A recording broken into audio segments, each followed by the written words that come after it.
Hey class, this is our first day together. Did I look overwhelmed? Sorry. All right, I'm going to be going through this. This is how you're going to probably get your notes from me. So here's a crash course on notes. So I'm going to go over a weighing grades behavior expectations sheet that I will or have already handed out to you. So if you don't have one, make sure you raise your hand and you get one. So behavior expectations and materials needed for 8th grade science. So here we go. Categories that you're going to probably be tested on, or materials going to be reinforced will be tests, projects, and essays. Only get those probably once a marking period, depending. I might do little ones and add them up, and maybe, I don't know, I haven't totally figured this one out, but I'll get to it later. You have your labs, reading packet, worksheets. This is largely homework and classwork. Okay. Quizzes. Okay. Each category has a percentage. Percentage for tests is 25%. Projects are going to be 25%. Labs are going to be 20%. Reading packet, worksheets 15%, and quizzes are also going to be 15%.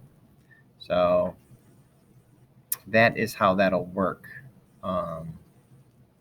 Let's go from there. How does this look in regards to if you were to basically do this manually to calculate your grade? All right, I'm going to show you guys stuff. I'm going to be doing this throughout the year. I'll be showing you stuff on a whiteboard because I just think it would be easier for you guys to see it. And my drawing skills are fairly good, I think.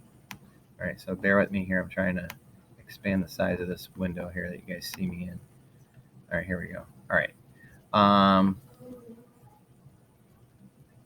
right, so here you go. Here's the whiteboard.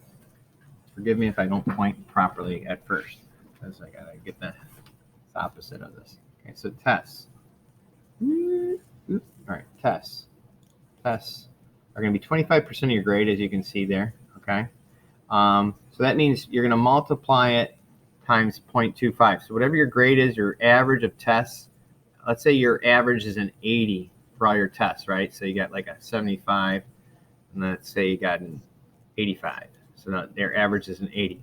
So you got 20 points total so far for your overall grade. So now right now you got a 20, but realistically it'll be an 80 until you get other categories averaged in. Okay, so now your projects.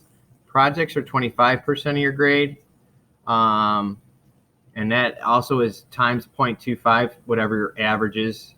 It's probably going to be one project grade. So if you got an 80 on your project, you just got 20 of the 25 points. So right now, you'd have a 40% in the class based upon this. But again, don't forget, you only have 2 things that have been taken into consideration, so your average would still be an 80.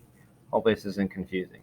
Labs, 20% of your grade. If your lab grades have averaged out to a 90, okay, you're going to multiply that. That's going to be multiplied times 0.2. 0.2 then puts you at 18 out of 20 points.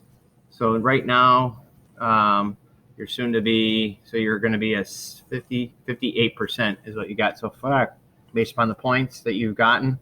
Reading packet or any classwork or homework, 15% of your grade, 0.15. That's going to be you got 100. So all your homework is done basically. All your classwork's getting done. You're not giving me a hard time. You're getting your work done. You're good to go. And so then 15 points for that. Now your grade is a 73 based upon all your points accumulated. Last but not least, you got your quizzes. Quizzes are also 15% of your grade. 0.15 times, let's say your quiz average is a 90 right now with all the quizzes you've taken.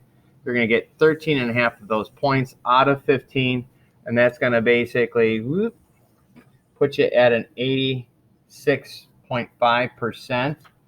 And then I'm going to round that up to an 87 when I put it in your grade at the end of the marking period. So that's roughly how it all works. And then the eSchool is going to basically do that calculation. I'll have it set up already in eSchool.